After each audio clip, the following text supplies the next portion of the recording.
Sejam muito bem-vindos ao Histórias Empreendedoras.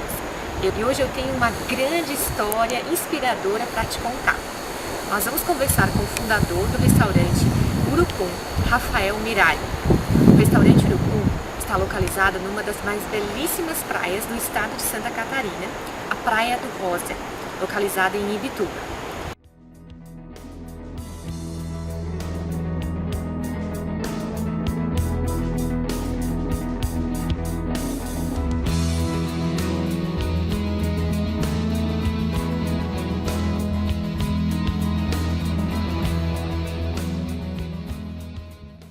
Rafael, muito obrigada pela tua disponibilidade, estar cedendo o seu tempo para conversar com nossos jovens espectadores. É um prazer e até um orgulho poder saber do interesse de vocês de conhecer histórias sobre empreendedorismo, ter esse reconhecimento que, mal ou bem, a minha história também faz parte um pouco desse empreendedorismo, e a gente sabe que na vida tudo é motivação e inspiração, então se a gente puder estar inspirando, motivando, então tá perfeito. Eu também me motivo e me inspiro, é isso que ótimo. Gente, vamos lá.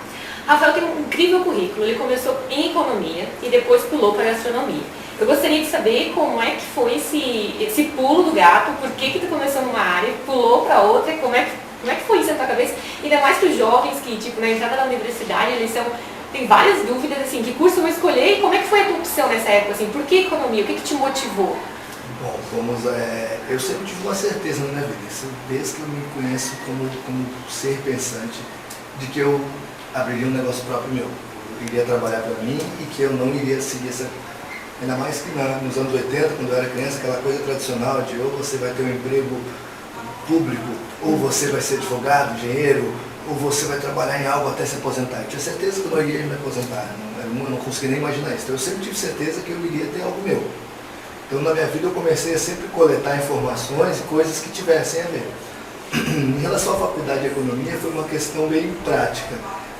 Eu estava com 18 para 19, realmente acho que com 18 para 19 anos fica muito difícil da gente conseguir planejar uma vida. Eu acho que o sistema é feito de uma maneira errada. Que era a minha filha particularmente, eu não quero que ela entre na faculdade tão cedo quanto eu, com 18 anos. Eu acho que a pessoa tem que viajar nessa hora, tem que se expor ao mundo um pouco para poder amadurecer, para poder tomar uma decisão sobre os seus próprios 40, 50 anos na frente. Bom, mas voltando, tinha que se tomar aquela decisão, né? Tinha que fazer uma faculdade, Sim. Tinha que se inscrever para alguma coisa. Como eu queria ser empresário, eu imaginei que teria que ser alguma coisa na área de economia e administração, né? Alguma coisa que envolvesse isso, que me desse esse tipo de conhecimento. Eu gostava muito de educação física, mas naquela época não era um mundo tão ágil como hoje. Então eu fiquei naquela coisa, e foi uma questão bem de menino malandro, assim. Minha mãe falou bem assim para mim: se tu entrar na faculdade, eu estava trabalhando, né, eu trabalhava como vendedor em shopping, ela falou, se tu entrar na faculdade pública, no caso eu entrei na Federal, lá do Rio Grande do Sul, se tu entrares na faculdade pública, eu te dou um carro. Um carrinho simples, no final veio um carrinho super simples, eu até fiquei decepcionado. Não, brincadeira. Mas foi aquela coisa. Sim. Então, um menino homem, com 17 para 18 anos, 18 anos fala em carro, é tudo que a gente queria ter com 18 anos. Eu falei, pô, dei uma estudada pesada, e botei as opções como economia e administração. Acabou que eu acabei passando em economia na Federal, passei super bem colocado, né? E aí comecei. Quando eu entrei na faculdade, realmente foi um choque para mim, eu não estava pronto com aquele excesso de informação. O curso de economia puxado. É extremamente puxado, extremamente complexo, é de altíssimo nível. Hoje em dia eu dou graças a Deus ter estudado economia. Foi a melhor coisa, ele me mostrou, eu entendo o mundo numa lógica que as pessoas não conseguem nem entender. O meu cérebro já foi programado a fazer coisas que hoje em dia seriam muito difíceis de eu fazer se não tivesse tido lá atrás aquela puxada mental, aquela descarga, aquela coisa tensa, aquele volume de leitura, aquele volume de coisas que eu tinha para fazer naquela época que parecia um absurdo. Eu não entendia nem porquê, me tornaram a minha capacidade de estudo, de leitura, de compreensão hoje em dia muito maior. Então são coisas que às vezes quando a gente tem 18, 19, até 20 ou até mais, a gente nem consegue entender, absorver, entender tudo aquilo que está sendo colocado dentro da nossa massa cefálica. Então a grande vantagem de você estudar, de você correr atrás de uma meta onde envolva o estudo, a concentração, é o treino. Eu acho que mesmo que você até esteja estudando algo que depois você diga, não, mas eu desisti, não gostei daquilo. Certo. Mas aquele treino específico que você fez, de força de vontade, de disciplina, de ter que repetir, de estar com sono, de ter que estudar, aquilo torna o teu cérebro mais forte como se fosse o teu corpo que você estivesse fazendo qualquer exercício, e você vai ficar mais forte. Então, a economia é um choque de informações, mas foi bem sufocante para mim no começo. Qual é a cidade que você cursou? Eu cursei em Porto Alegre, no Rio Grande do Sul. Legal. Fui morar lá. E acabei passando na Federal logo e, ali começou a faculdade. Né? Foram 4 anos, assim, bem puxados. Não foram 4 anos porque no meu segundo semestre eu dei uma surtada. Porque como eu tinha entrado bem colocado, a gente lá na Federal era assim, os 65 primeiros colocados entravam no primeiro semestre, certo, e os 65 seguintes, que eram 130 vagas, entravam no segundo semestre. Eu entrei entre os primeiros. As pessoas que estudavam comigo eram meninos de altíssimo desempenho intelectual de colégio. E eu nunca fui um CDF, eu nunca fui aquele menino que tinha um altíssimo desempenho. Eu sempre fui muito hiperativo, esporte, praia e bola. Eu não era aquele menino quietinho que ficava de óculos. Quando eu entrei na minha turma, eu me deparei com somente isso. Eu falei, meu, o que eu estou fazendo? Estou no lugar errado. Estou no lugar errado, não pode ser. O que aconteceu? Por que eu caí aqui? Caiu eu e um amigo meu. Nós éramos os 2 últimos colocados, os 64 e os 65. Era os 64 e 65. A gente olhou e falou, meu, isso aqui não é nosso lugar. Tanto que desses meus colegas, vários tornaram altos cargos em bancos. E isso já durante a faculdade, já foram se caminhando. Sim. Bom, a gente falou, meu, isso aqui não é nosso lugar. Não é. Daí a gente viu que a outra turma que entrou no segundo semestre era mais a ver com a gente. Era um pessoal, a gente falou, bom, rodamos em todas as cadeiras e engrenamos com essa segunda turma. Para entrar na turma um pouco mais Sim. light. Então foi essa a história. A gente acabou que eu, nesse meio tempo de faculdade também, eu fui já morar um tempo fora, já fui passar um tempo fora. Por mim não teria voltado. Então, conte isso pra gente. Você acha importante que o jovem, além de não fazer uma escolha tão cedo, porque como você bem colocou, aos 17 ou 18 anos a gente sabe que o jovem não tem subsídios para escolher uma carreira. Muito né? Ele tem mais que experimentar a vida, como você falou, cair no mundo, botar uma mochila nas costas, fazer um intercâmbio. E falando disso, Rafael, que conselho você daria para o nosso jovem? Assim, você acredita que o intercâmbio, o que te agregou na tua vida o intercâmbio? Na verdade, eu não cheguei a fazer esse intercâmbio formal como hoje em dia, eu simplesmente fui. Eu tinha a primeira vez eu tinha umas amigas que moravam na Califórnia, eu falei, vem pra cá, vem aqui ficar um tempo. E eu fui ficar 6 meses. E isso foi um momento muito interessante da minha vida, esse momento é legal da gente contar. Eu fui ficar 6 meses na Califórnia e decidi vou ficar mais 6. E eu já queria ficar lá, estudar lá, começar a fazer um college de turismo lá, eu me lembro. E minha mãe falou, não filho, tu tem que aprender a terminar as coisas na vida, isso é muito importante, ela sempre disse, tu tem que terminar. Tu começou a tua faculdade, termina depois. E eu, tudo bem, quando foi no final do segundo semestre eu decidi voltar, só que o trancamento da faculdade da URBS é por 6 semestres. E houve um problema do meu trancamento no meu segundo, eu acho que eu preenchi errado lá por fora, não mandei na data certa. Quando eu volto dos Estados Unidos para o Brasil, eu estou excluído da faculdade. Poxa. E aquilo foi um impacto para mim, porque até então a faculdade era uma coisa que eu queria, mas eu estava tipo assim, que saco. Sim. Quando eu tive aquela notícia, sabe aquela coisa quando você perde a namorada, daí você descobre que é uma namorada, sabe assim, mais ou menos? Isso falou, mas realmente foi um impacto. Como assim eu perdi? Sim. Como assim eu estou excluído, estou jubilado, não sei como é que era o termo. E aquilo foi um impacto muito grande.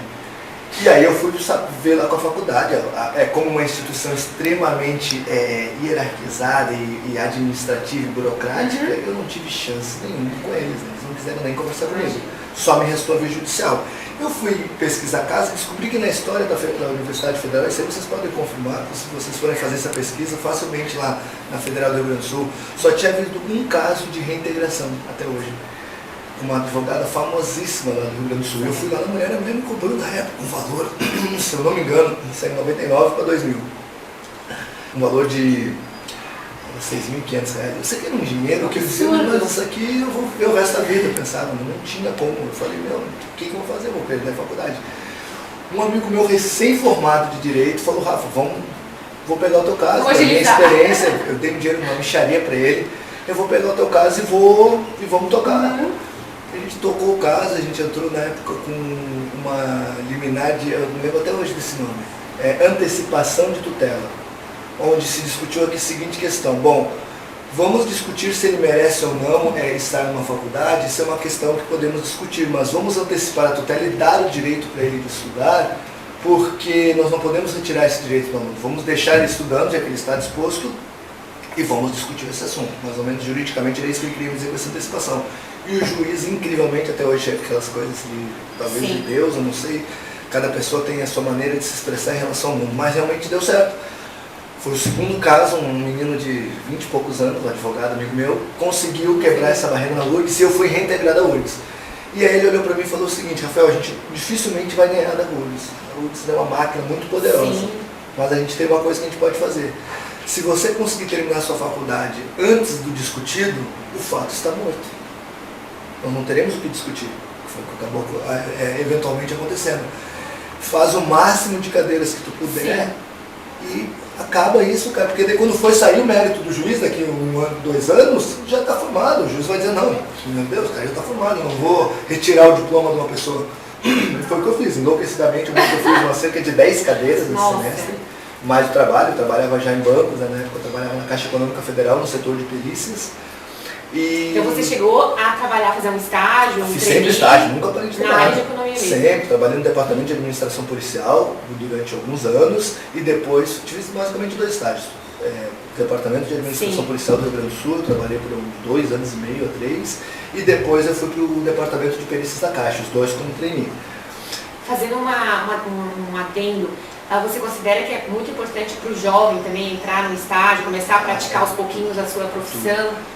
O que eu vou dar um feedback em relação ao que eu tinha. O problema nos anos 90 é que, eu não sei como está hoje em dia a qualidade, os bons empregos para o jovem entrar eram somente para aqueles alunos que estavam no nível assim. Eu já falava inglês na época, eu já tinha, mas o meu currículo era pequenininho, eu ficava chocado como era forte o mercado de trabalho. Eu dizia: meu, só eu mesmo abrindo meu negócio, porque eu tô vendo que é muito difícil. Não vou ter chance. Não vou ter chance, era esse o sentimento que eu tinha. Eu chegava com o meu currículozinho, os meninos já... Não, eu trabalhei 3 anos no Posto Piranga, 4 anos na Shelps Corporation. Eu trabalhei 1 ano aqui. Então era bem... Então eu acabava pegando estágios e trainees que eram empregos que não te acrescentavam do ponto de vista do teu curso em si. Mas como qualquer trabalho, como qualquer atividade na vida, ela te ensina. Então, claro que você tem que trabalhar, nem que seja como eu tive que ficar uma vez um mês numa copiadora tirando cópia, como eu estagiei em economia, mas era esse. Então você aprende a ter humildade, você aprende a que tarefa dada é tarefa cumprida, você aprende um pouquinho da vida, onde não adianta chorar, não adianta reclamar. Se a situação é essa, daqui para diante a gente tem que lidar com ela. Então, nesse sentido, qualquer experiência onde te tire dentro da tua zona de conforto é importante. Gente, como é que foi os primeiros trabalhos lá nos Estados Unidos? Eu soube que você trabalhou como garçom, começou mesmo de baixo. Aí a parte boa, o garçom já era na parte boa. Os primeiros empregos estavam até pra gente chorar aqui um pouquinho.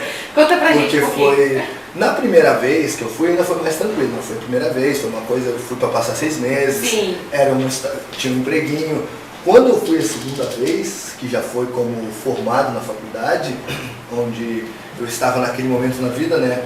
Estou me formando, formei economia, será que eu continuo? Eu me lembro que eu peguei todo aquele kit de perícias para, de repente, eu empreender e começar a ser um perito autônomo. Estava naquele momento de coração aberto totalmente na vida. Fui para fora e eu imaginei que lá pelo menos uma coisa eu iria conseguir ganhar. Dinheiro. Sim. Porque era difícil para mim conseguir um emprego no Brasil. Era difícil. Como eu tinha vivido anos antes, eu tinha visto que lá a possibilidade de emprego era mais efetiva e real, eu fui. Quando eu cheguei lá, eu tinha dinheiro para 1 mês. Nossa. Eu tinha um aluguel e um dinheiro que daria para alimentar durante 1 mês. E depois, ou eu iria fazer o que muitas pessoas fazem na vida, que é ficar choramingando para a mãe, ou a gente assume e vamos ver o que eu toco esse mês. Eu optei por bater o meu orgulho e dizer: não, eu vou me virar do meu jeito. Aí, em 1 mês, acabei que não peguei emprego. Nesse meio tempo eu já estava estudando, eu fui lá para estudar a segunda vez. Eu fui também fazer um TOEFL, que é um curso onde te enquadra dentro do teu nível de proficiência em inglês, e a partir do momento que se eu tivesse um nível alto de proficiência, eu iria poder fazer o TESOL, que seria para me formar como professor de inglês. Seria um curso de pós-graduação e extensão, que é Teaching English to Speaker of Other Language, ou seja, ensinar inglês para falantes de outras línguas. Me habilitaria a ser professor de inglês em qualquer lugar no mundo que não fosse o inglês a língua mãe. Então esse era meu plano, plano A, plano B, plano C, a gente tem que ter, eu acho que na vida tem que ter, a gente, por mais que tenha o sonho, a gente tem que saber que a vida é feita de possibilidades também. Perfeito. Então, eu chegando lá, já estava estudando, né? Eu lembro que eu matriculei em Community College, que são escolas fantásticas, gratuitas que tem lá, para a maioria imigrantes, são as Community Colleges que se chamam, comecei a fazer esse preparatório para o TOEFL e procurando emprego. E foi acabando dinheiro na área do emprego, nada do emprego. Resumindo, o emprego que eu consegui foi o seguinte, entregador de comida num restaurante chinês. Desculpa os chineses, muito respeito, mas realmente eles eram extremamente rígidos. E como lá na China as pessoas trabalham por $7 o dia, o conceito dele de trabalho por dinheiro é muito relativo e muito elástico em relação ao conceito que a gente tem lá. Eles trabalham muito por pouco, né? Até hoje, toda a exploração que se tem, toda, né? Então, imagina os antigos. Então, o cara olhou para mim e falou assim, olha, o emprego que eu tenho para ti é o seguinte, eu não vou te pagar nada, o que tu conseguir de gorjeta nas tuas entregas tu pode ficar e eu te dou a refeição no final do dia. Eu falei, pô, tá fechado. Eu não tenho dinheiro para comer, era caríssimo comer nos Estados Unidos, era uma fortuna. Eu tinha um carrinho de $1.000, né? Um Voyagezinho caindo nos pedaços, mas que foi o que eu cheguei e comprei. Sim. E eu comecei a fazer isso. Então, praticamente esse foi o meu primeiro emprego que eu consegui dizer sobreviver. Tem uma comida no final do dia, tirava ali um 10 doleta, um 15 doleta que pagava o combustível para mim poder, e assim eu fui ficando lá. Em seguida consegui um segundo. Morando de aluguel? Morando de aluguel, não, morando de aluguel. A gente fez muita coisa, vamos dizer, errada, né? Mas não era aquele errado no sentido de fazer mal para mim, era errado porque a gente não tinha opções na vida. Tipo, a gente alugava uma casa para 2 pessoas e botava 8. Porque o aluguel era $1.500 uma casa, porque a gente queria morar numa área boa também, a gente não ia morar lá no subúrbio, a gente é brasileiro, né? O brasileiro tem esse problema, ainda quer ficar bem, né? Queria morar na beira da praia, na Califórnia, mas não tem dinheiro nem para comer. Tudo bem, aí vai lá, aluga uma casa que é para morar 2, bota 8 dentro. Nem precisa dizer que 3 meses depois nós fomos expulsos da casa, né? Claro. Nossa! Porque morar aí, imagina 10 brasileiros, os santos que não são... Mas até antes de ser expulso conseguiu um trocadinho e já estava... Não, já estava. E aí eu comecei a procurar empregos nessa área. Todo mundo trabalhava nessa questão de pedreiro e construção civil. Sim. Eu tentei fugir dessa área e fui para o restaurante. Aí eu caí dentro da cozinha no restaurante, que também, um restaurante indiano. Indianos e chineses foi minha porta de abertura para o mercado de trabalho, porque eles eram mais flexíveis com imigrantes, para aceitar a mão de obra. Certo. E aí eu caí num restaurante indiano, comecei na cozinha, e ali eu comecei a ter meu contato com a cozinha. Só que eu fazia, lá eu fui para trabalhar e estudar. Eu só trabalhei e estudei todo o tempo que eu morei lá, né? Então eu estudava de manhã, saía da escola e depois tinha o dia livre para trabalhar. Então eu fazia mais que um emprego. Então eu tinha esse emprego de lava-louça, né? Que era o mais básico na cozinha à noite. E durante o dia, nos finais de semana, eu fiz um emprego bem legal que me rendeu bastante dinheiro, que já foi uma coisa de empreender. Porque para empreender, você tem que acreditar, né?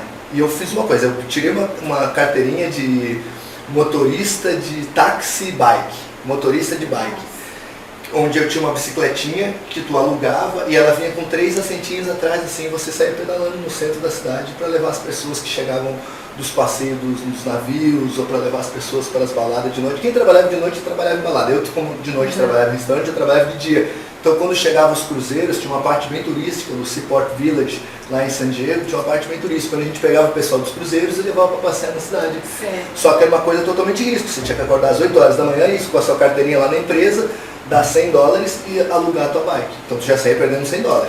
Não tinha comida, não tinha nenhuma garantia do que ia ser o final do seu dia. Puxa. E corre atrás. Só que, incrivelmente, se tu corresse atrás, foi um dos empregos que eu mais ganhei dinheiro nesse começo. Eu chegava a tirar limpo para mim $200 numa tarde de trabalho, assim, até de noite. Então era uma coisa que eu ficava assim. E tinha outros dias que eu tirava $10, que eu não pagava nem a bicicleta. A bicicleta. Mas, na média, ele era acima do meu salário por hora de gasolina. Então foi uma coisa legal. Valia a pena. Mas ele é incrível, a gente fica voltando, eu chego até a me emocionar, porque eu fico me lembrando dos pensamentos que a gente tinha, e são os mesmos pensamentos que eu tenho na minha empresa, o mesmo pensamento que o jovem tem no começo dele, o mesmo pensamento que o grande empresário está tendo dentro da empresa dele. A insegurança, aquela sensação de ninguém acreditar em você, aquela sensação, será que vai dar certo? Aquela sensação, meu Deus, acho que hoje não deu. Tudo isso tu tem que quebrar como? Com força mental. E a mente é a nossa maior riqueza. Então a gente tem que acreditar, a gente tem que focar e a gente tem que abaixar a cabeça e... Porque alguma energia que existe no mundo, ela torna as coisas possíveis com isso. A gente não... Existem muitos estudos hoje em dia já tem muita coisa sobre empreendedorismo. Graças a Deus eu acompanho muita coisa no Instagram. Sim. Adoro aquelas fases empreendedoras, todas aquelas coisas que eu escuto frases, como fazer, eu acho isso bonito. Mas só é bonito quando é posto na prática. Não adianta só escrever, você tem que acreditar, você tem que usar a mente. Então, esse primeiro emprego me serviu para isso, entendeu? Para mim acreditar nessa da que mesmo que num dia que eu estivesse num lado e como é que eu vou fazer para reverter isso? se tu estiver no oceano, tu tem que tirar a tua possibilidade dali. Então acho que foi bem legal para isso. Enquanto isso, paralelamente a isso, eu continuava nas cozinhas, né? Sim. E comecei a me encantar com a cozinha, comecei a realmente gostar da cozinha, só que tinha um grande problema na cozinha. Eu ganhava $7 a hora na cozinha e eu via que o garçom ganhava $7 a hora, só que o garçom tinha gorjeta. E os meninos tiravam $50, $100 de gorjeta. E ele só servia, você estava fazendo os pratos? Isso, mas o que eu pensava? Eu preciso de dinheiro, na verdade. Eu tô aqui para quê? Eu tô aqui para conseguir ter esse meu curso, né? Mas eu quero juntar dinheiro para fazer meu negócio. Na segunda vez que eu fui focado já para isso, juntar dinheiro. Poxa. Eu vou ficar o tempo necessário para eu juntar um dinheiro aqui. Tu estava disposto a passar desafios e dificuldades. Isso na tua mentalidade tu já tinha em mente. Era só desafio, a gente sabia que era só desafio, mas é uma questão que eu queria, eu sabia, existia essa possibilidade de se conseguir, né? Era uma época que o dólar era muito valorizado, né? Era 5 para 1, quase que não estava em dia de novo. E eu tinha isso, hoje em dia é difícil para mim, né, falar, porque parece que é fácil depois que está feito, mas na época eu sabia, não tem como explicar, mas eu sabia, eu vou fazer isso. Então eu falei, bom, não dá para me ficar de garçom, de auxiliar de cozinha, porque é $7 a hora, se eu trabalhar 1.000 horas eu vou tirar $7.000, agora se eu passar para garçom, que os meninos estão tirando entre 15 e 18 a hora, eu vou ganhar o dobro. Então, eu vou precisar trabalhar metade do tempo. Mas perdi aquela habilidade que tu estava adquirindo. Mas naquele momento, aquilo para mim ainda não era uma coisa clara. Como eu dizia, eu estava me cercando de possibilidades. Naquele momento, esse chefe Rafael não existia. O chefe Rafael fez surgir anos depois. Naquele momento era dinheiro. Consegui terminar os meus estudos para garantir que eu teria uma outra profissão, que seria professor de inglês, e garantir que eu tivesse dinheiro para montar meu negócio. Que negócio vai ser esse, gente? Eu não sabia. Eu não tinha nenhuma ideia. Gente, olha, ele tinha um sonho que lindo. Entendeu? E arrepia. Eu falando também agora, eu às vezes até estou gaguejando, porque eu também começo a pensar em um monte de coisas e também me arrepio. E também fico assim, porque era tão nítido, né, que parecia que ia dar certo. Perfeito. No final acabou. Não sei se estamos certos, nós estamos no caminho ainda. Mas calma que a gente ainda vai descobrir toda a trajetória deles. Isso é só o começo. E como é que era isso para ti, assim? Provavelmente tu passasse por momentos assim, poxa, eu vou largar isso tudo, vou voltar pro Brasil. Hoje eu tô na fossa. O que te fazia assim, não, mas espera aí, eu tenho que voltar pro meu sonho?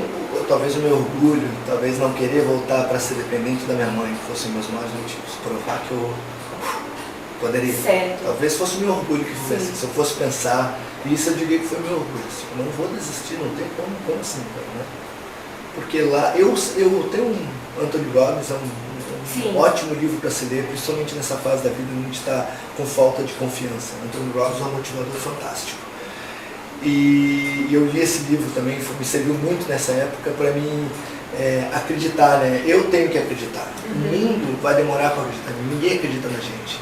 As pessoas duvidam, todo mundo. Se tudo acreditar em você, tu não vai ter mais ninguém. Então não adianta você procurar no pai, no amigo, no consolo, no tio, você não vai encontrar em lugar nenhum, está tudo dentro da gente. Você precisa encontrar dentro. É muito melhor você ler, procurar estudar, procurar encontrar dentro de você as coisas do que ir buscar lá fora. Porque lá fora é efêmero, lá fora pode sair, a mãe pode morrer, o tio pode sair, qualquer coisa pode acontecer, mas o que for dentro de você é teu.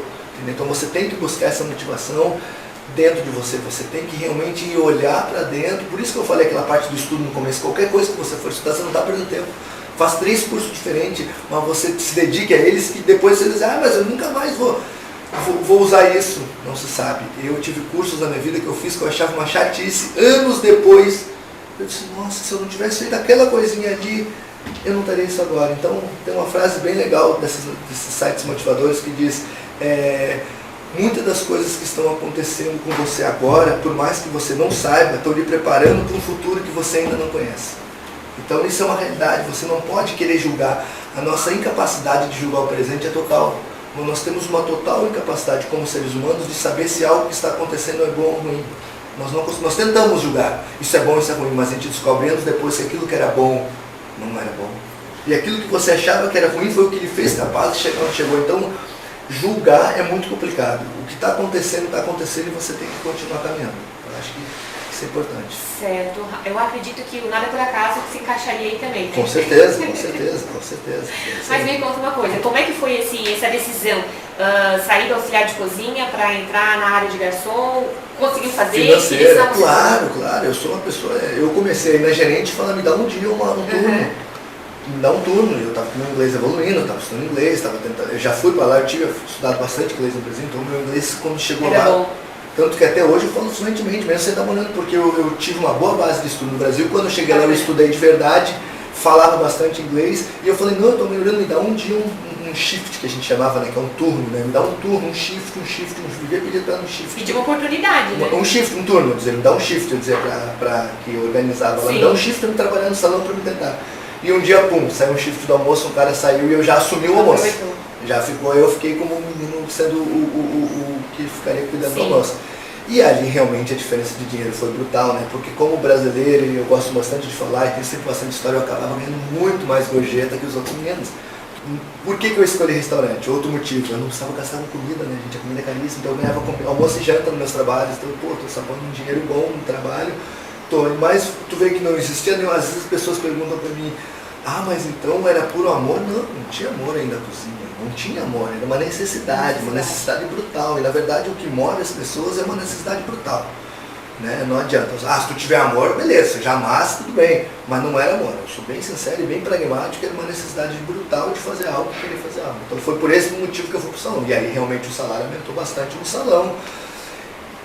Eu me desloquei da cozinha, mas nunca deixei de estar participando, de estar vendo o que está acontecendo, mas comecei a entender o restaurante, depois a trabalhar em bons restaurantes, aí com o tempo eu comprei um bom carro, meu inglês melhorou, eu vestia roupas melhores de salão, comecei a ter um currículo melhor, e aí eu comecei a trabalhar em restaurantes em bairros ricos, como La Jolla, como no norte de San Diego, que eram regiões mais abastadas. Comecei a trabalhar em bons restaurantes. Ainda como garçom? Aí só como garçom. Não, todo esse tempo fiquei só. O tempo que eu fiquei lá fora, a matemática era simples. Cozinha eu não passaria de 10. Mesmo eu estivesse no nível acima, não, e de garçom eu ganhava 20.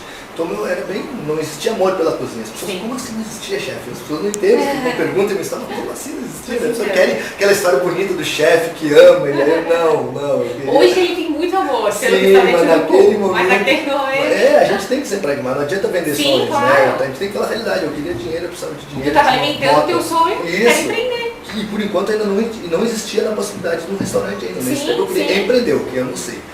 Num segundo momento, é que no meio dessa história de restaurante eu começo a fazer alguns jantares brasileiros, onde a minha, na época, uma ex-namorada que eu tinha também era capixaba, e sabia fazer as mulheres capixaba, e ela tinha as panelas lá, a gente era namorado.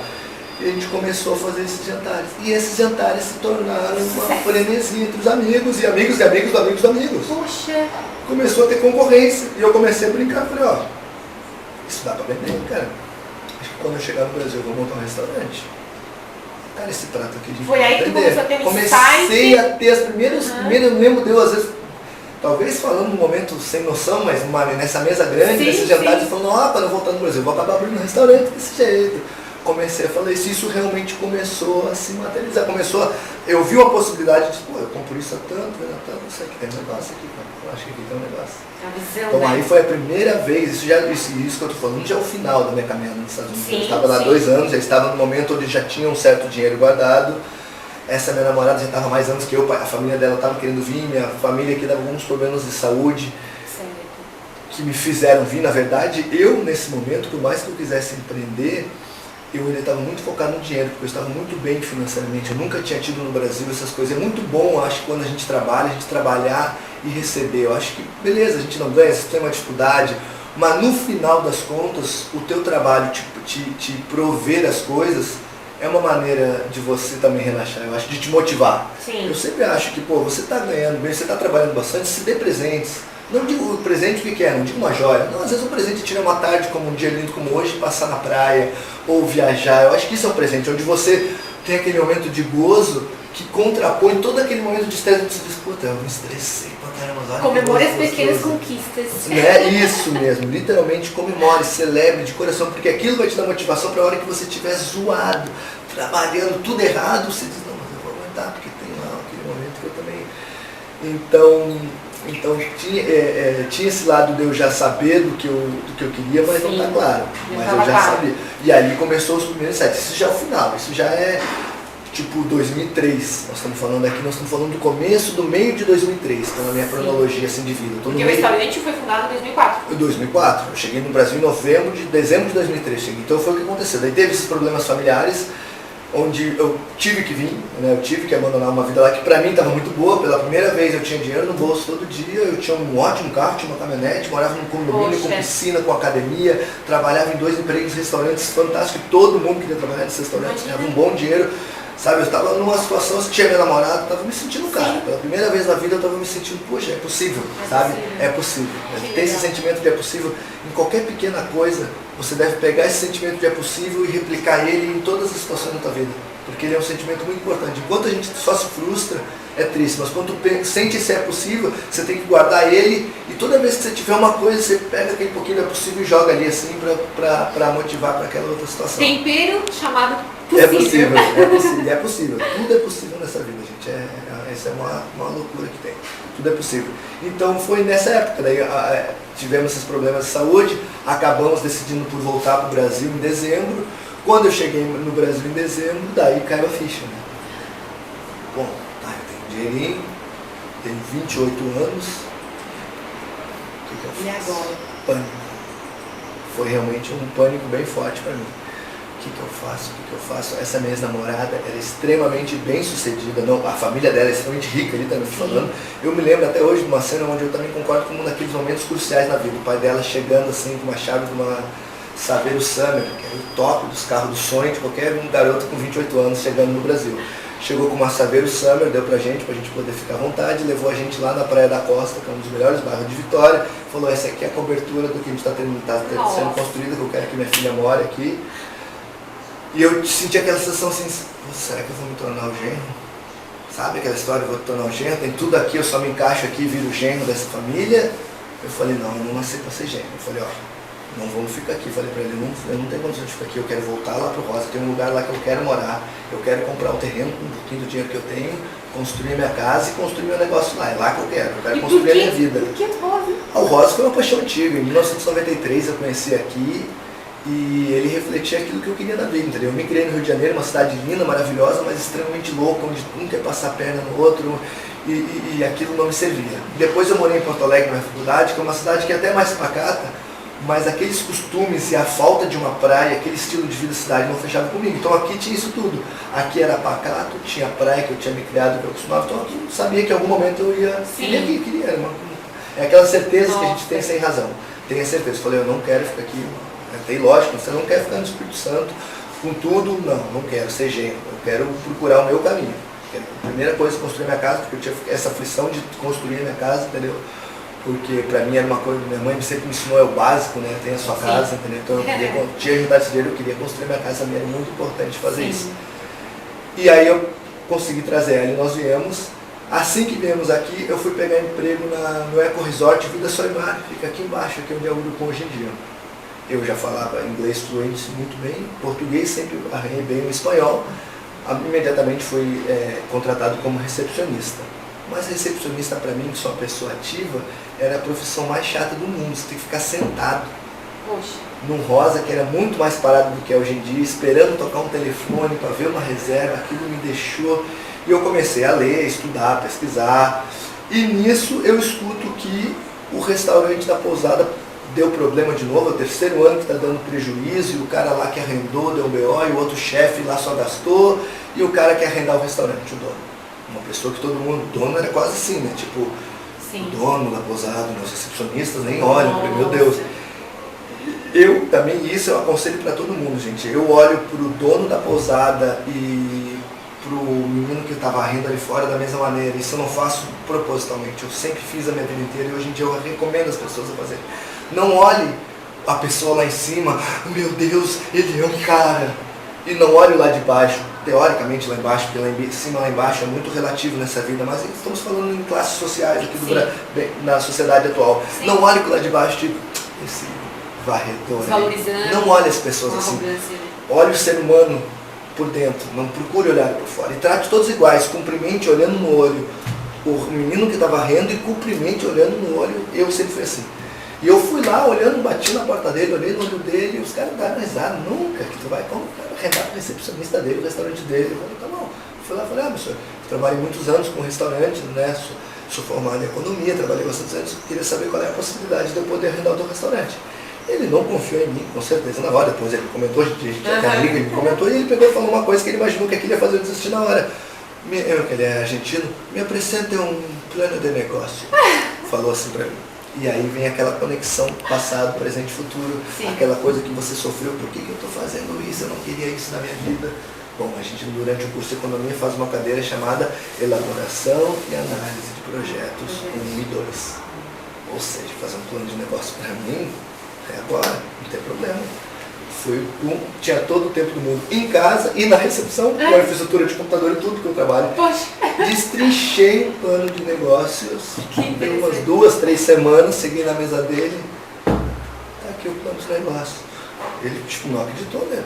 Nem imaginava, nem tinha se tocado que eu falei que eu era formado em economia. Como que um recepcionista tem a capacidade de fazer um plano de negócios com início, meio e fim, com possibilidades, com custo médio, com custo marginal, com preço, com possibilidade de lucro? Como? Como tu faz esse mapa aqui, né? Porque o plano de negócio é um mapa, né? Igual você fazer um mapa. Olha, nós temos que ir para o Rio de Janeiro, nós vamos usar esse caminho, esse caminho, esse caminho. Claro que no meio do caminho caiu uma pedra aqui, a gente teve que trocar a estrada, mas é a mesma coisa, é o mesmo mapinha que você está fazendo. Você pode alterar ele, você sabe onde você vai chegar, entendeu? Você pode quebrar o carro, você tem que trocar no ônibus, quebrar o ônibus, você tem que pegar uma lotação, quebrar a lotação e você chega de bicicleta, certo? Bom, você sabe onde você quer chegar. O plano de negócio é isso, né? Ele serve para nortear. Muito importante você ter plano de negócio em qualquer vida. Na sua vida você tem que ter o seu plano de negócio para a sua vida. Bom, e aí eu apresentei para ele, tudo bem. E aí não duvidou mais. Esse menino tem capacidade. Eu não sei, eu acho que duvidou. Eu acho que as pessoas duvidam eternamente. Eu acho que, claro que em algum momento o sucesso fala mais alto, né? Como diz essas frases empreendedoras, né? Trabalhe em silêncio porque o seu sucesso falará por você. Mas realmente as pessoas duvidam, sim. Ele duvidou, mas, cara, tipo assim, ó, já tinha arrendado 2, 3 vezes o restaurante, só tinha tomado prejuízo. Botou um chefe bababão, o chefe bababão deu prejuízo. Vamos ver o que esse menino vai fazer. E ali começou o restaurante Urucum, já de uma maneira louca, porque eu comecei o restaurante Urucum com um restaurante grande para 100 pessoas, um outro menor para 30 e um café da manhã para 140. Mas por que toda essa diversidade? Porque era dentro desse Eco Resort, ele é grande, eu tinha que assumir tudo, não tem como assumir uma coisa só, tu vai assumir alimentos e bebidas desse Eco Resort. Sim. São 2 restaurantes que eu tenho ali e faço café da manhã para 140 pessoas. É isso aí, Bela. Então já caiu uma coisa... Nossa, que compromisso gigante. Gigantesco. E eu, na verdade, por mais que eu tivesse trabalhado anos e tivesse formado em economia, eu não sabia nada, gente. Nada. Poxa. Nada. Era tudo um aprendizado diário, tudo errado, tudo mal feito. Era muita vontade, muita paixão, mas não tinha conhecimento técnico nenhum. Então eu não sei nem dizer até hoje como que deu certo. Não tem como explicar assim em pontos só. Eu acho que por isso que eu digo que a força do que é para acontecer, acontece. Não tem uma fórmula mágica. Foi tudo errado, eu realmente não sabia ainda, não sabia nem cozinhar, não sabia se contratar, não sabia como organizar, não sabia fazer controle financeiro, não sabia nada. Mas assim começou o Urucum. E por incrível que pareça, por algum motivo lá, é um lugar bem isolado, assim, que as pessoas não frequentam, um lugar fechado, assim. As pessoas começaram, eu sou uma pessoa muito simpática, eu fiz questão de fazer um bom marketing na prática, fui em todas as pousadas, falei com os proprietários, fui em todos, por sinal. Depois a proprietária daqui da pousada onde eu arrendei o restaurante salientou que essa foi uma das coisas que ela mais gostou em mim, né? Eu ter vindo lá, bater na porta dela, me apresentei, convidei para ela conhecer meu restaurante. Então começou as pessoas que não iam começar a ir conhecer o restaurante no primeiro ano já se pagou. Humildade.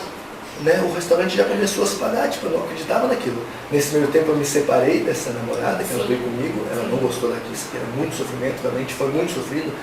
Eu acho que ela pensou, eu moro num lugar quente, tenho tudo do bom e do melhor. Tu acha que eu vou querer ficar nesse fim de mundo aqui, ó, trabalhando 15 horas por dia, porque eu nem sei, eu acho que ela pensou isso. Sabe? Eu pensaria isso, talvez, não sei, porque é o meu sonho, quando é o teu sonho tu não pensa, tu executa. Entendeu? Então talvez eu tenha pensado tudo isso e, pô, voltou. E eu consegui pagar a parte dela no final da temporada e ainda fiquei com dinheiro. Eu falei, poxa, que legal. Só que o que aconteceu da parte da pousada? Eles já viram a coisa de uma maneira onde os custos se aumentavam muito. Sim. E já não ficou bom pra mim. Falei, poxa, eu vou ter que sair daqui. E aí eu tive que fechar o restaurante Urucum. Fechei 6 meses o restaurante Urucum. O que era normal, né? O Rosa há 12 anos atrás não era esse Rosa de agora, era tipo, hoje em dia eu sou tem 2 ou 3 restaurantes que abrem o ano inteiro aqui, eu sou um dos poucos. Então, 12, 13 anos depois. Então, antigamente era normal se fechar. Daí em março fechava o Rosa, a galera brincava. O último que saía apaga a luz. Fechei o restaurante e falei, bom, eu vou fazer uma coisa que eu tenho muita vontade na minha vida, eu vou conhecer a Indonésia. Aí mais uma dessas loucuras empreendedoras minhas. A gente fica contando essas minhas loucuras assim. Sai da Praia do Rosa pra ir pra Indonésia. Eu vou pra Indonésia. Eu vou pra Indonésia, eu quero ir pra Indonésia, eu quero ficar lá um tempo. Então o que foi meu plano para poder ir pra Indonésia? Vou precisar de dinheiro. Eu tinha os contatos, a informação que na Indonésia a prata era baratíssima, né? Não sei se hoje em dia as pessoas ainda sabem disso. Na época, em 2013, estava super desvalorizada a moeda deles, que ainda é desvalorizada, sempre será, claro, mas era muito valorizada. A prata estava chegando no Brasil, as pessoas não usavam prata. Todo mundo usa prata hoje em dia, mas antes de 2000 ninguém usava prata no Brasil, né? Não era essa coisa, prata, né? A coisa começou depois. E eu falei o seguinte, então, se eu conseguir comprar uma prata lá, então, mas como eu vou chegar lá? O que falta? O que a gente tem aqui no Brasil que não temos em outro lugar do mundo? Biquíni. Então o que eu falei? Eu tinha uma amiga minha que morava em Londres. Eu falei, eu vou pegar um monte de biquíni, vou até Londres, porque a passagem da Indonésia era um absurdo de cara do Brasil e lá de Londres era super barato. Eu vou vender esses biquínis pela Europa, vou levantar o dinheiro e vou conseguir comprar a passagem para a Indonésia mais barata lá em Londres. Vou para a Indonésia, fico lá surfando no mais barato possível. Eu me lembro que eu chego no final da minha trip na Indonésia, o meu custo de dormir era $1 por dia. Eu gastava $1 para dormir. Meu budget financeiro, eu sempre tive budgets, budget fala um limite, né, um orçamento, vamos dizer. O meu orçamento financeiro era esse, e lá eu vou separar um dinheiro, desde que eu chegar esse dinheiro eu não vou tocar, o resto vai ser para me gastar, e vai ser o que eu vou comprar prata para voltar para o Brasil. E foi acabou acontecendo, eu peguei cerca de 200 ou 300 biquínis, consegui uma carta de que eu era patrocinado para poder entrar, como é que eu ia entrar na Europa, eu cheguei cheio de pranchas, mas eu tinha um case de pranchas, mas mesmo assim tinha esse risco, né? E realmente aconteceu. Eu lembro que na alfândega do cara que parou, começou a abrir minhas pranchas e começou a soltar biquíni. O cara, tá, mas o que o senhor está fazendo com esses biquíni aqui? Eu falei, não, tirei a cartinha, eu sou um surfista profissional, sabe nada. Eu sou patrocinado por essa empresa e eu estou aqui divulgando a marca. O senhor quer pegar 2 biquínis e levar para sua esposa? Aí o cara, não, tudo bem, não. Pum, passou, eu entrei com os biquínis da Europa, fiquei lá em Londres, em sede, depois fui para a Espanha, nas praias, consegui vender essas coisas loucas, né? Tipo, faltava, fiquei acho que uns 15 ou 20 dias, uns 20 dias. Faltando uma semana, já o dinheiro acabando, e eu ainda me lembro que eu ainda tinha muito biquíni, assim, foi mais de 300 que eu levei até, cara. Eu não falo nenhum número. Eu me lembro que ainda faltava, assim, tipo, muitos biquíni de uns tamanhos muito. E eu tinha comprado aqui, eu nunca me esqueço, eu tinha comprado o biquíni aqui a R$10. Eu cheguei a vender em Londres por 20 pounds. 20 pounds na época fazia R$100. Então eu tinha 10 para 1. E na Espanha eu vendia 20 euros, que era 3 pounds, eu vendia R$60. Então eu comprava R$10, vendia 60 na Espanha e a 100 em Londres. Quando faltava uma boa quantidade, 70, 80, uma boa quantidade, era um dinheiro que tinha envolvido ali, tamanhos já, eu estava começando a ver que não dava mais rendendo a venda. Aí essas coisas que acontecem, mas só acontece quando tu está destrinchando, entendeu? As pessoas acham que as coisas caem do céu. Cai do céu, mas cai do céu quando tu está olhando para o céu. Se tu estiver mergulhado na terra, não vai cair nada do céu, não vai bem. Então, claro, eu estava todo dia na areia, todo dia, dias que eu não vendia nada e voltava, e aquela frustração, mas eu estava tentando. Um belo dia eu encontro um ex-amigo que morava em Porto Alegre comigo, que estava super brilhante. E ele era fisiculturista, uma academia, ele falou, não, eu vou comprar todos os teus biquínis que eu vendo lá na academia rapidinho. E a gente fez uma negociação mais barata, ele comprou todos os meus biquínis, acabou os biquínis, teve o dinheiro da passagem. Eu peguei o dinheiro da passagem, comprei, fui para a Indonésia, fiquei na Indonésia, foram 40 dias fantásticos, lá 45 dias fantásticos. Mais experiência. Foi fantástico, realmente uma experiência fantástica de vida. E no final eu fui lá no centro, lá Me levaram lá, nem me lembro onde é que o Butu lá, que era um do centro da prata, onde você comprava prata por quilo, gente. Imagina você comprar prata por quilo. Ou seja, no Brasil você compra peça, né? Sim. Um briquita eu comprava por quilo. Você pegava assim, correntes, prata. Tinha que ter cuidado para ir num lugar bom de prata, né? Como eu tinha ficado 40 dias, eu tinha bastante conexões. Então o cara me levava num lugar de prata de verdade. Quando chegava aqui, a prata estava toda preta. Muita gente aconteceu isso. Então eu não sou, imagina, eu me lembro que eu gastei, cara, o dinheiro que eu tinha separado $1.000 na época, que era um bom dinheiro, pra prata. Eu trouxe muita prata. Eu tirei toda a trip e minha subsistência no Brasil, porque a gente vai emendar depois com a volta do Urucum também, mas a minha subsistência nesse primeiro ano com a prata. Então eu tirei toda a viagem, todas as minhas despesas com esses $1.000 de prata, que eu comprava aquilo, deu muita prata, assim, correntes grossas. Imagina comprar umas correntes enormes que se vendia 300, 400 pulseiras, que eu vendia, mesmo umas pulseiras de prata assim, a R$500 que eu vendia assim, essas pulseiras. E quando eu voltei, cheguei em setembro no Brasil, bom, agora eu preciso dar um jeito no com o que eu vou fazer, o que não vai ser, não tem espaço onde vou arrendar, o que eu não vou arrendar. E tinha uma pousada que estava passando por estava com problemas também, né?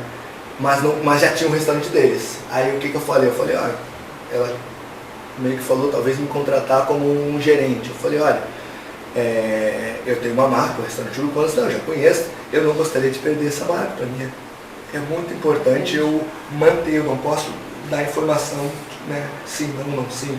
Preciso que pelo menos esteja. Então a gente fez um acordo onde eu estaria dentro do restaurante dela, fui contratado como gerente de alimentos e bebidas, eu cuidarei de toda a parte de alimentação e bebida da pousada dela, onde eu também fiz tudo na base da loucura, não tinha um conhecimento próprio daquilo, entendeu? Sim. E ela aceitou, e eu falei, então, eu vou trazer o restaurante Urucum, a gente vai ter o Festival Urucum, vai ter o restaurante teu. Poxa. E alguns dias da semana a gente apresenta o festival, só para justificar do Urucum estar aqui, e aquilo foi, e acabava que nos dias do festival as comidas do Urucum iam muito bem. Nessa época eu já sabia cozinhar, mas não executava a cozinha do Urucum, hein? Detalhe, muito importante que as pessoas perguntam, mas o chefe sempre não, chefe, no começo do Urucum, eu não executava o dia a dia, eu até participava, mas eu não ficava nessa questão de eu na frente do fogão o tempo inteiro. No começo eu tive essa minha ex-namorada que cozinhava, depois eu tive uma cozinheira que eu contratei e que ficou nesse tempo comigo, e então praticamente eu administrava, trabalhava no salão, que era meu forte, por ter trabalhado mais tempo no salão ainda na época, e ficava nessa coisa. E aí eu consegui passar essa temporada 2005, 2006, dentro desse conceito. Foi quando o pessoal aqui falou, olha, a pessoa que arrendou o restaurante aqui saiu, não deu certo, não deu movimento, não era o que a gente queria, e a gente gostou muito da proposta de trabalho do Tu. Eu falei, poxa, aqui foi um dos primeiros lugares que eu vim, lá que eu cheguei para perguntar se tinha trabalho, arrendar qualquer coisa, para achar um espaço top. Ela falou, não, tá aberto lá. Eu falei, é o que eu preciso, um restaurantezinho pequeno. Eu achava esse ponto magnífico, falei, meu, como é que o cara não fez aqui dar certo? É isso que eu quero.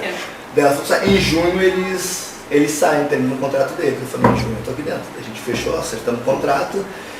Eu finalizei meu projeto lá em março, por aí, né? Gerente de alimentos e bebidas. Acabei com o projeto do Urucum ali como festival e já comecei a aprontar o Urucum para oficialmente começar aqui em junho de 2006. E assim começou. Em junho de 2006 fiz uma festinha um coquetelzinho de inauguração, reinauguração, um novo espaço do restaurante Urucum. E aí já estamos há 10 anos.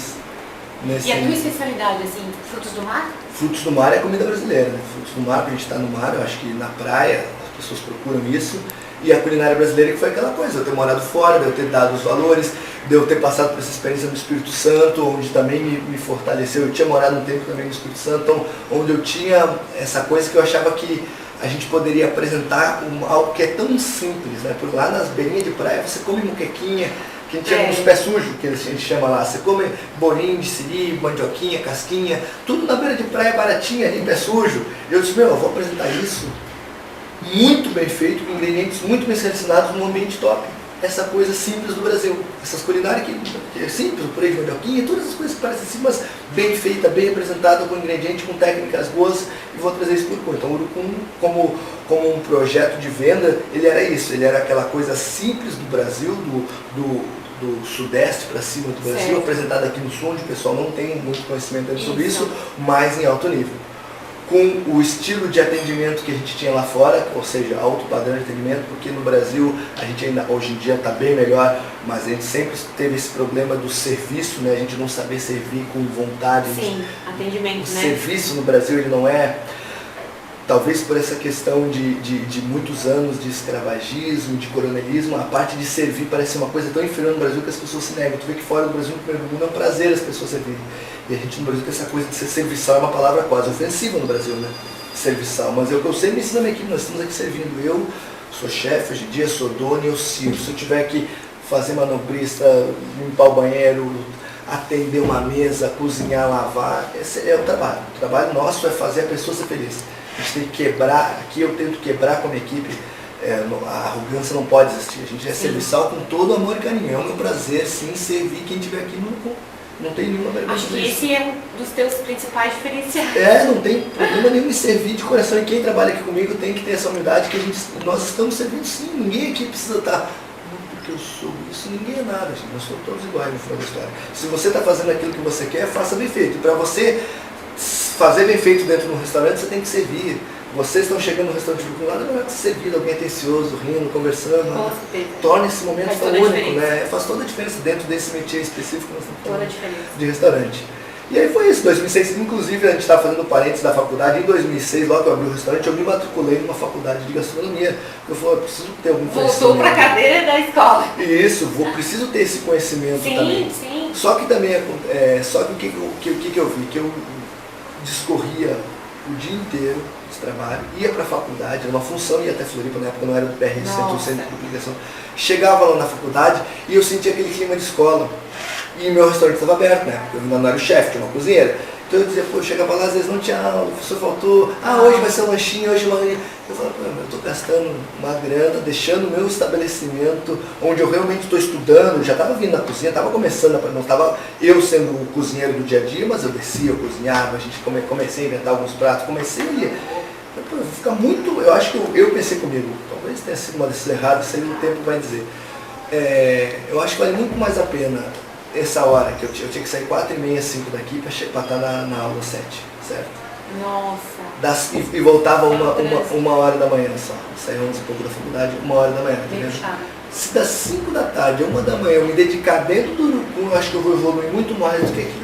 Então foi 6 meses de dificuldade, foi bem legal, mas em seguida eu tranquei. E já em 2007 eu já comecei a me dedicar integralmente aqui. Essa cozinheira que eu tinha saiu, e o dia que ela falou sair, foi o dia que baixou a luzinha.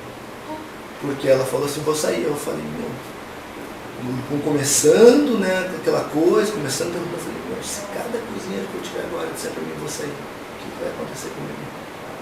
Então, eu vou estar sempre na mão, nunca vou ter a liberdade de ser o meu negócio, vai ser sempre de alguém, que se a pessoa disser, você vai dizer, não, por favor, não sai, entendeu? Então eu falei para ela, então eu falo o seguinte, me ensina aqui a cozinha, essa parte é forte, que eu vou ter que assumir. Antes disso a gente ainda tentou treinar outras pessoas, né? Foi um processo, ela foi super, uma pessoa super evoluída, porque ela me avisou com 3 meses de antecedência. E nisso a gente começou a trazer pessoas, ela dizia, não dá. Até que eu falei assim, a ficha caiu meio que na obrigação, tu vê que a ficha não caiu tão iluminada assim no chefe, né? A ficha foi meio que igual abaixo do chefe. Até que eu falei, então vai ter que ser eu, né? Eu vou ter que ficar aqui, constantemente aqui, tu vai me ensinar. Quando ela começou no final de semana a me ensinar, ela já olhou para mim e falou, Rafa, isso aqui é pra tu. E eu me lembro daquela cena assim, a primeira vez olhando o fogão, eu tive 2 vezes essa sensação na vida. Eu olhando o fogão e tu sente assim, eu nasci pra isso, sabe? Eu faço de uma maneira que eu não faço nada, tipo, eu surfo há 20 anos, mal surfo direito. Joguei bola a minha vida inteira e não sou um goleiro profissional. Mas aquilo eu comecei a fazer, eu disse, é natural. E ela olhou para mim e falou, eu já tive gente que trabalhou aqui meses e não... Resumindo, em 15 dias eu já estava cozinhando, ela foi embora. Com 20 dias de cozinheiro eu peguei o meu primeiro feriado já sozinho. Isso é um segredo, nunca falei em câmeras. E com 30 dias como suposto chefe de cozinha, porque eu não sei em que momento tu vira chefe, vocês que escolheram, eu nunca pedi para ser chefe, foi as pessoas que começaram a me chamar de ser chefe. Eu acho que isso é uma questão relativa, a ser chefe ou não. Com 30 dias eu fiz um casamento que foi eu ter uma empresa de casamento, sempre tive junto ao Urucum essa questão de outras ideias que eu tive, sim. que a gente pode abrir parênteses e conversar sobre essa parte do empreendedorismo também, que é bem legal isso aí. Hoje em dia virou um super case de sucesso a questão do casamento do Urucum. Então, mas isso nessa época tinha recém começado e eu peguei o casamento da filha do dono da Mormai. Na casa dela. Ou seja, eu ia ter que ir lá e cozinhar na casa dela, numa cozinha improvisada, feita em 30 dias. Eu sou o chefe, vou fazer bem feito, eu vou cuidar, e foi bem feito. E o casamento dela foi um sucesso, foi o primeiro casamento. Nossa. Mas imagina o grau de confiança que tu tem, né? A partir do momento que tu vê que tu diz, não, eu já senti que eu nasci pra isso, já casei a filha do Morão. Agora ninguém mais me segura, né, cara? Com certeza. Agora eu cozinho pra coisa. E essa questão de dom, talvez, que as pessoas sempre, eu me sinto à vontade. Até hoje as pessoas que cozinham comigo ficam chocadas como eu faço as coisas sem. Pode estar um mau movimento, como eu tô rindo, como eu tô fazendo.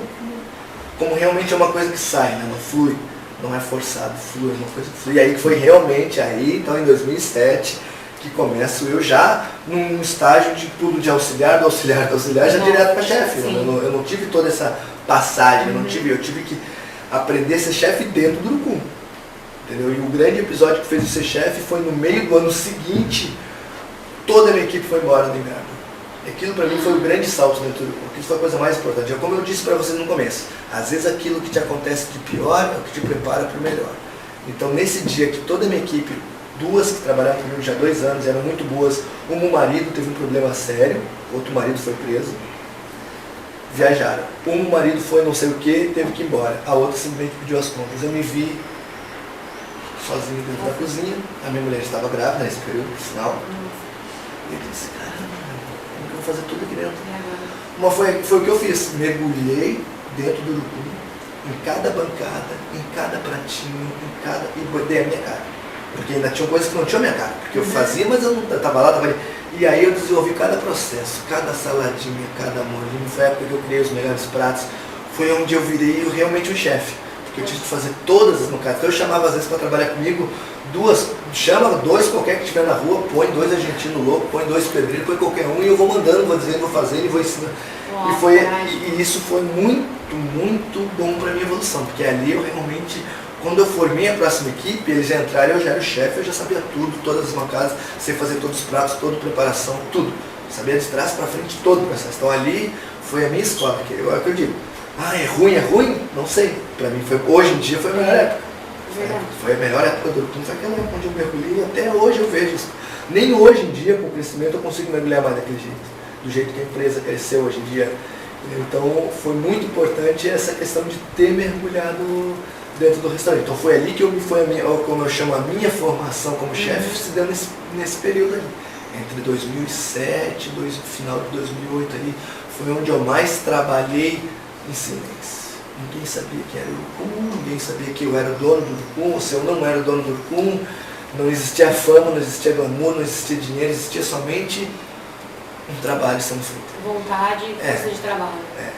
E as pessoas inclusive me perguntavam, hoje em dia me perguntam, eu trabalho com muita rotatividade, né? Sim. Tem muito jovem que vem trabalhar comigo no verão, saindo de escola de gastronomia, e eles ficam encantados, né? Me veem, pô, eu estou tão jovem ainda, né? Tenho 40, não é tão jovem assim. Mas, né, e já está com o teu negócio, e nada melhor, não, ele cozinha assim porque ele ama, né? Não foi porque que tu ama. Aí eles perguntam, não foi porque que tu ama que tu aguentou? Eu falei, olha gente, sinceramente, eu gosto de ser bem sincero na vida, quanto mais velho tu fica, menos papo na língua tu tem. Não foi o amor, foi uma necessidade brutal. Simples. Como assim? Eu falei, gente, não era só amor. Se fosse só pelo amor, não sei se eu continuaria. Se tu me desse 1 milhão, talvez eu diria, estou tranquilo, talvez, não posso afirmar que foi amor. Foi uma necessidade brutal de manter, porque se o Urucum não continuasse, acabou. O que adianta eu morar anos fora, minha filha está nascendo. É aquele eu volto para trás. Empreendedorismo não por oportunidade, mas por necessidade, necessidade, né? Não existia uma opção B. Não existia uma opção B. Então tu fecha o Urucum e vai voltar a ser recepcionista. Então tu fecha o Urucum e vai morar fora, e tua filha, tua mulher. Não existia opções, entendeu? Isso tem que dar certo. Eu preciso sustentar minha família e me sustentar agora sim. Então, foi uma coisa bem... Sendo que ainda, entre aspas, durante todo esse primeiro ano e meio, eu ainda trabalhava no aula de inglês. Porque eu pensava o seguinte, eu não posso tirar o meu salário do Urucum. O Urucum ainda não me paga, ou não tem condições de pagar. Então eu dava durante o dia aula de inglês para todas as pousadas, aqui mesmo eu dava, todas as pousadas, recepção para os recepcionistas, treinava os recepcionistas, fiz todo focado nessa parte de turismo, treinava garçom, trabalhava com várias pousadas em parceria, trabalhava durante o dia dando aula e garantia o meu salário. Bom, não vou morrer de fome. E o Urucum que consiga sobreviver. Então foi isso, as pessoas... É bem aquela história, gente, para quem está pensando em desistir, nunca se esqueça que 97% das pessoas desistem. E eles são contratados pelos 3% que não desistem. Então é uma escolha. Né? Eu não desisti, eu contrato as pessoas hoje. Não que isso seja bom ou ruim, não estou julgando. Estou só dizendo que eu não desisti, eu faço parte dos 3%. Os 97% que desistiram estão sendo contratados por mim hoje em dia. Alguns deles nasceram para ser contratados e gostam de ser contratados. Tem pessoas ótimas, eu tenho uma pessoa ótima que trabalha comigo. Eu não seria empresário nem pau, eu não conseguiria tirar esse monte de dinheiro e dar para as pessoas. Eu não estou dizendo que todo mundo tem que ser igual. Eu só estou dizendo, conversando literalmente com aqueles que querem ser empreendedores. Se você desistir, você vai ser contratado por mim ou por alguém que não desistiu.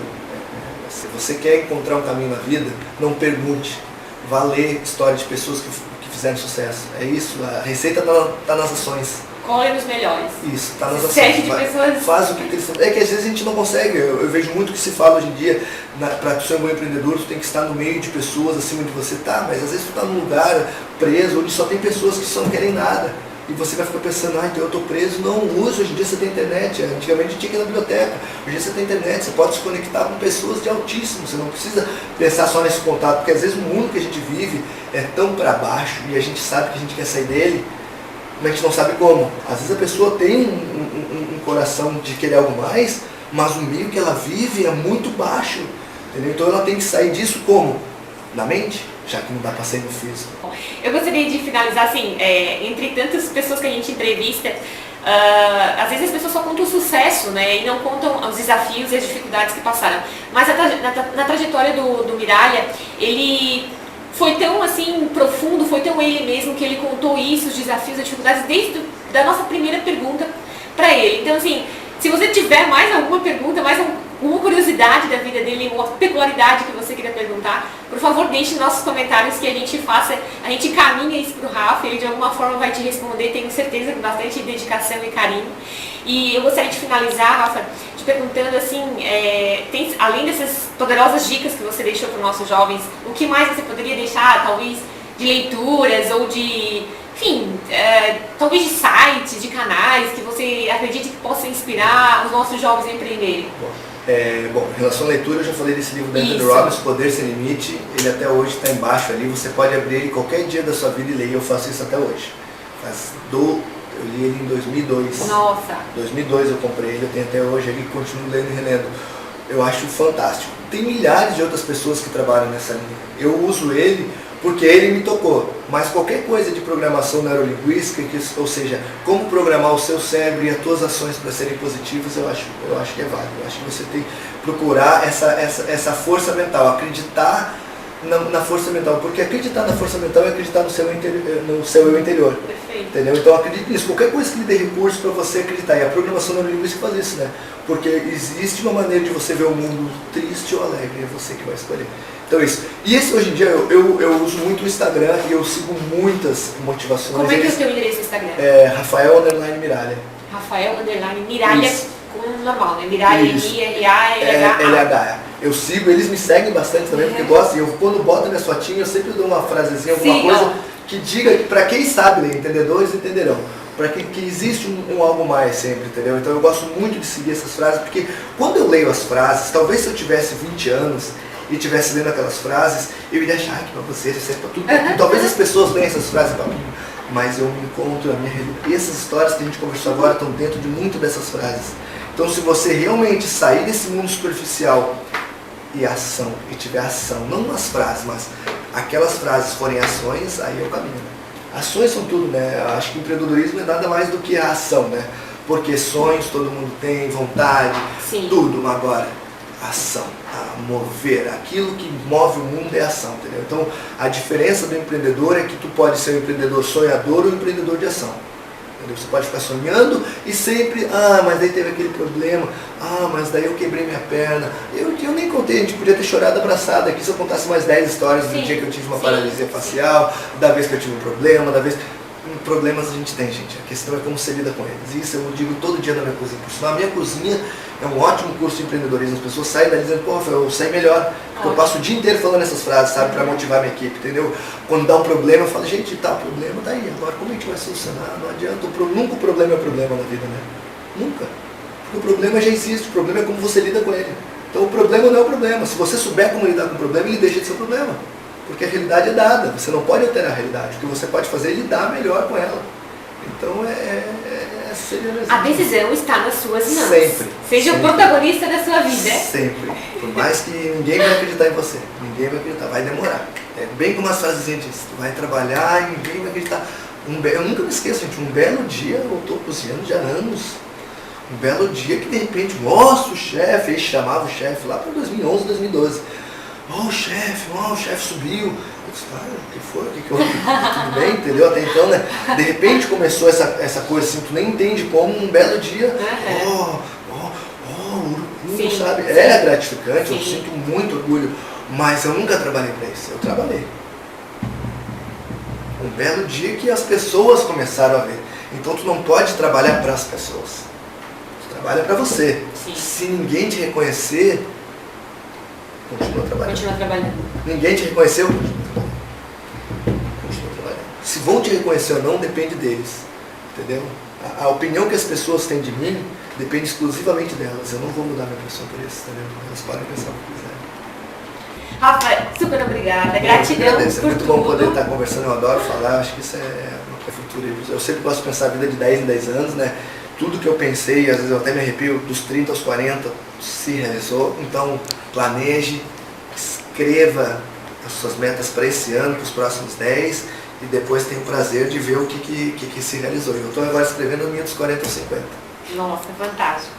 Obrigada, gratidão por essa oportunidade, pela tua bagagem compartilhada com a gente, pelas dicas e insights. Tenho certeza que vai, assim como me inspirou e me emocionou, tenho certeza que vai acontecer isso com você também. Bom, eu aproveito para pedir para você compartilhar esse conteúdo com o máximo de pessoas possíveis, para que a gente possa atingir aí muitos e muitos jovens inspiradores que estão, às vezes, cabisbaixos, desmotivados, e a gente possa levar essa mensagem de motivação, de garra, determinação do Rafael Miralha para além de Santa Catarina. Né? A gente está aqui hoje num lugar maravilhoso, aqui nessa pousada, onde fica o restaurante Urucum. É um lugar lindo. Se você ainda não conhece a Praia do Rosa, vem conhecer a Praia do Rosa.